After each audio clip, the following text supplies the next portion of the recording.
Sa pangalan ni Jesus, every stronghold of depression, every stronghold of broken families, every stronghold that is against the will of God, any addiction, any unholy living, every stronghold of the enemy, of the Haman spirit, of the Achan spirit, ngayong oras na ito, ay nababagsak namin sa pangalan ni Jesus.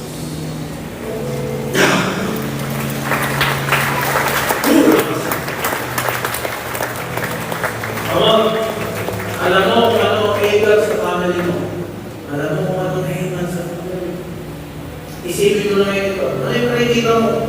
Recurring defeat, cycle of defeat within you, within your family, within your property. Puro kahirapan, hindi na umahon sa kahirapan. Sakit na ramdaman. Paghihiwa-hiwala. You know this is an Achan spirit and a Haman spirit. Pero wala itong magagawa pag tinayuan mo ng banner ni Jesus. Kaya ngayon, kunin mo ang iyong araw. Get your spiritual arrows now. Get your bow and arrow. At pag ating ipinukol, pupunta ito sa puso at sa stronghold ng curse na meron sa iyo. Are you ready? Are you ready? Get your arrow and bow ngayon. Kunin mo. Lagi na tinatamaan ng araw na yan ay ang iyong asawa, ang iyong mga anak, ang iyong magulang. Mga mahal mo sa buhay, lagi ang pinapanan mo. Hindi ba sa kanya yan? Para yan sa stronghold, para yan sa Achan spirit, para yan sa Haman spirit. At ngayon, kung titisyon tayo, papanayan natin upang mamatay ang spirit ko yun. Amen? Get your arrow, get your bow and arrow. Get your bow and arrow. Paano mo? Pagkakit mo. At itatapos mo ito sa Achan spirit sa family mo, sa Haman spirit sa sarili mo. Itarong tayo. Pag pinitawag mo ito, have faith na nawasak na at umuuna ang stronghold na kaaway sa'yo. In five, get ready. Get ready. Alam mo, sitwasyon mo ngayon, may papalain ka at mamamatay ito sa oras na ito. Because the banner of Jesus, the Jehovah Nissi, is with us.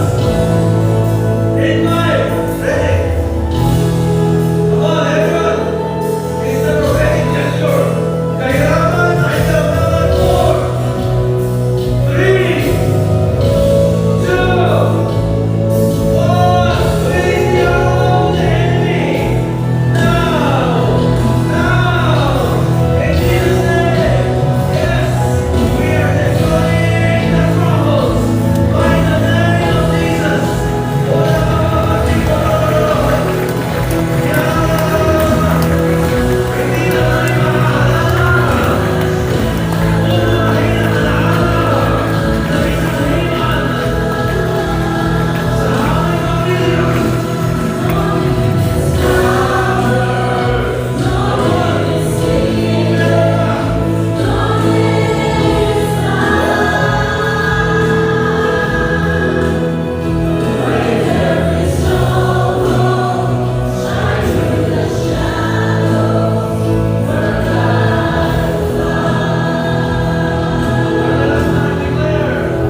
absent, they might become a Haman.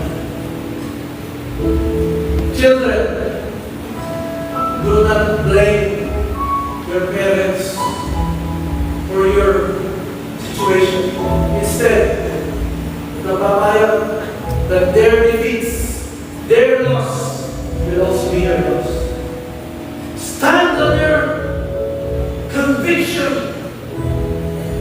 It comes from the Holy Spirit. Lord, I declare that every day when kami nalalayo ko, mayroong banner ni Jesus sa pamilya nila. Dati ang nakalagay sa banner ay addiction, kasalanan,